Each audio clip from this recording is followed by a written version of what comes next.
Sex Education Season 3, the brand new season of the brand new Netflix show, and what this show is. Like, here's the thing about it. I had no intention watching this show. Mainly because from the trailers and the promotion material, it just came across as like UK American Pie. It came across as like, look, it's a bunch of teenagers who are horny with the hormones and all that kind of stuff, and all they want to do is bang everything. They want to, have the ocean hit the tree and all that type of thing. That's a horrible sex metaphor.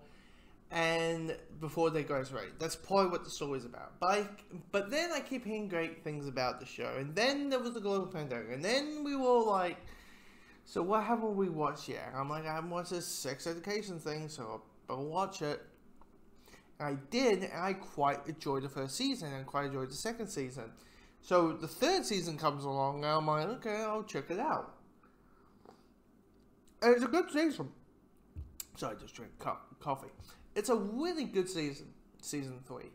And it kind of just having on what makes the first two seasons work. And that is basically its characters and the evolving of their characters in little chunks. Knowing that they're, 17, the maturity level hasn't yet slightly come around. So, they might be slightly growing, but not completely 160, they were this type, a dick into a saint kind of thing. They're slightly turning into a different direction of it. But, the stuff with Ollie and Maeve, which is, of course, the story that, we are mostly drawn to because they're the driving forces of the show. I mean, there are other stories out in the show, but, you're going to be attracted and connected to some more than others, and it's just that natural thing. I mean, the brand new element of the show is the new principal.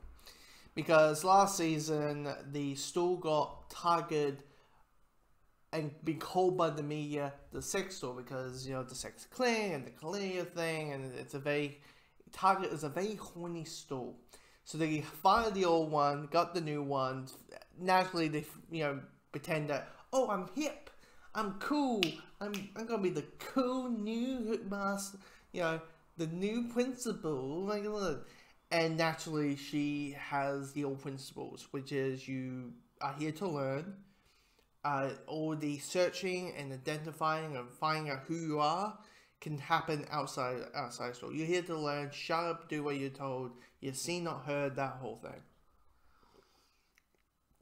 And all the new the new world kind of bashes in out through the show, out through the season. And I think I always find that quite fascinating, quite interesting about someone with old values and old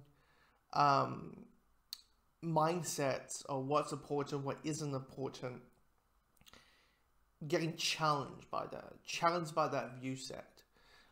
Like, example, they have, the students are to go to a sex ed class, but they get told the boys go one way and the girls go another way. Well, there's some non-binary people, and so naturally they're like, well, we're non-binary, so where do we go?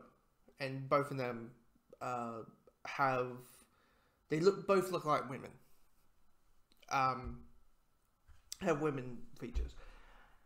So it's like, well, you go to a women, and it's like, so it's the dick and vagina thing. So it's kind of that kind of challenging it, or and I think we all like that. We all like, it's a little bit sticking to the man, but it's a little bit like, yeah, it's all values. Like, let the girl wear a pride shirt, a pride pin. Sure, it's not part of the uniform, but it's who they are. Basically, telling someone to hide a pin is you are telling them to hide who they are and unable to be who they am. And of course, there's a line about they're not gonna, why would I want to care about a bunch of whingy teenagers? Their politics and identifying themselves doesn't mean the workplace doesn't matter.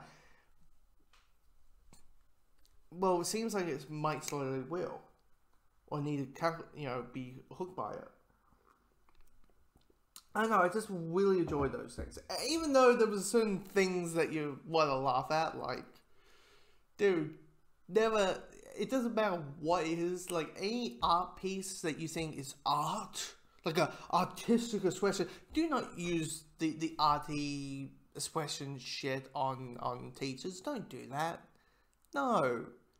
It's also, it's a bowl of cock. It's a wall of painted penises. Okay? You know, that whole thing.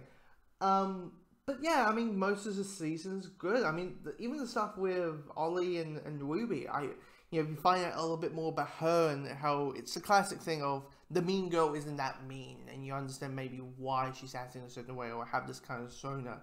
And note to self: do not repeat. Do not say the words. If a girl says "I love you," you say "I love you" back. Do not say the words, "Oh, that's nice."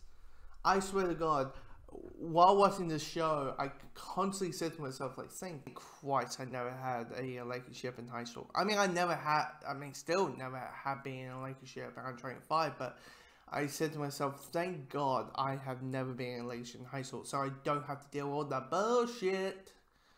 Didn't have to deal with all that, because I constantly the show, I'm like, just talk, don't do the silent treatment, don't, just talk for Christ's sakes. But, yeah, this is a good season and all that. I do feel, Natalie-wise, we might just have season 4 and they might call it cuts, might call it quits. Just Natalie. How far can you do the whole will they, won't they thing with Ollie and Mace and that whole thing? But, yeah, this is a show that I'm like, hey, it's not going to be on my top 5, top 10 shows all the time situation. But I think, you know, I have liked this show. I like the show.